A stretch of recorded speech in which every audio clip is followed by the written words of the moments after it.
Assalamualaikum warahmatullahi wabarakatuh. Apa kabar anak-anak yang saya banggakan? Tetap semangat untuk belajar. Hari ini kita akan belajar bahasa Indonesia dan hari ini merupakan hari yang pekan kedua kita akan belajar terakhir bahasa Indonesia.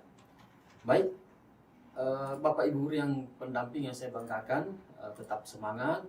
Salam dari kami di studio Smart School. Adapun materi yang akan kita bahas hari ini adalah menafsir pandangan pengarang terhadap kehidupan dalam novel. Tujuan pembelajaran. Anak-anak yang saya banggakan, dalam proses pembelajaran hari ini tentang novel ada dua tujuan yang akan kita capai. Yang pertama, satu, Ananda dapat menafsir pandangan pengarang terhadap kehidupan dalam novel yang dibaca. Kemudian yang kedua, dapat menerangkan maksud pengarang terhadap kehidupan dalam novel. Jadi tujuan pembelajaran kali ini adalah ada dua. Yang pertama, Ananda bisa menafsir pandangan pengarang terhadap kehidupan dalam novel yang dibaca. Kemudian yang kedua, Ananda dapat menerangkan maksud pengarang terhadap kehidupan dalam novel. Selanjutnya, sebelum kita menafsir pandangan pengarang dalam novel, alangkah baiknya Ananda semua harus memahami apa itu novel. Berbicara tentang novel, bahwa cerita dalam novel itu sangat kompleks. Ya. Jadi beragam informasi berupa pandangan pengarang tentang nilai-nilai kehidupan tertentu.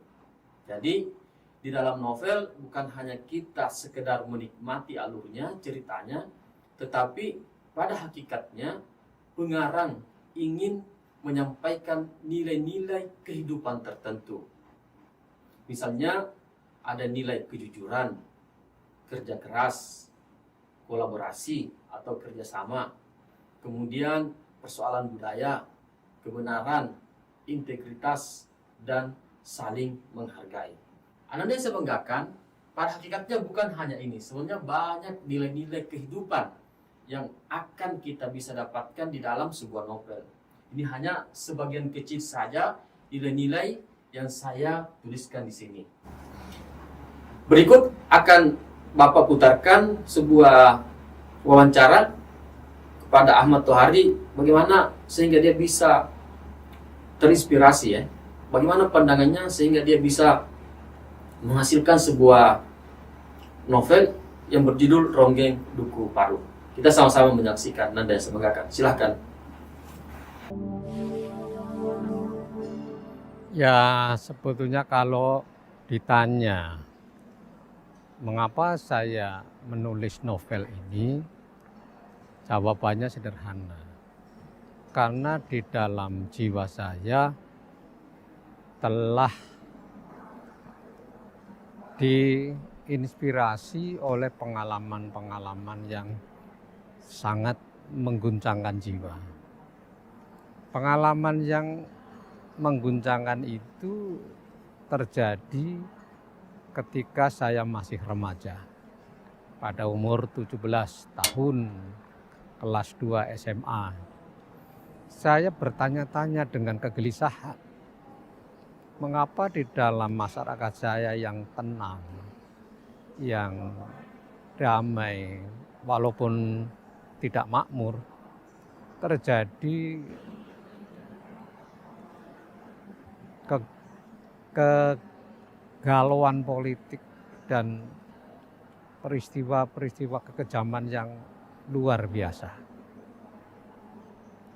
Hal itu terjadi di depan mata saya.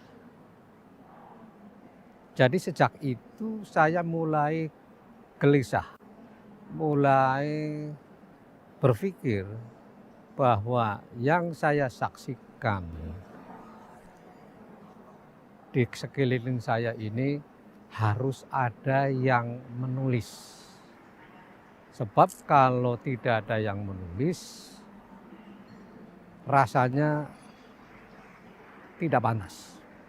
Sesuatu yang begitu dahsyat, tapi tidak ada tulisannya, tidak ada rekamannya, pasti itu tidak wajar.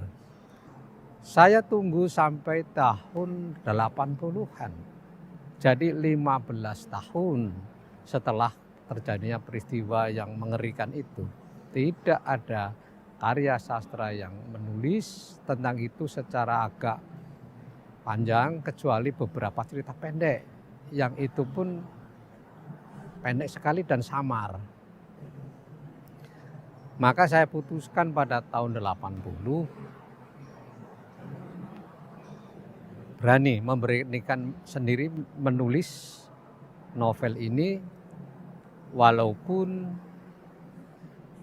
saya mengerti situasinya sungguh tidak menyenangkan karena isu-isu tentang G30S sangat sensitif di mata para penguasa.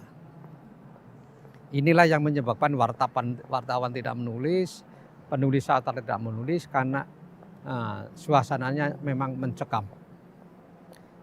Maka sebetulnya saya menulis dalam ketakutan.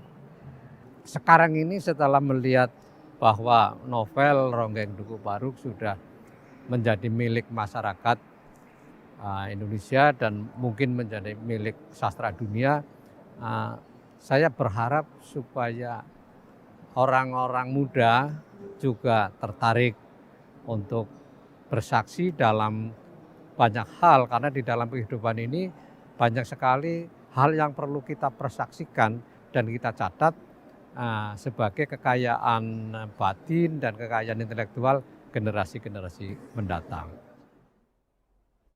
Ya, ini bisa dicari secara mandiri di YouTube, wawancara Ahmad Tohari mengenai lahirnya novel Ronggeng Dukuh Paruk.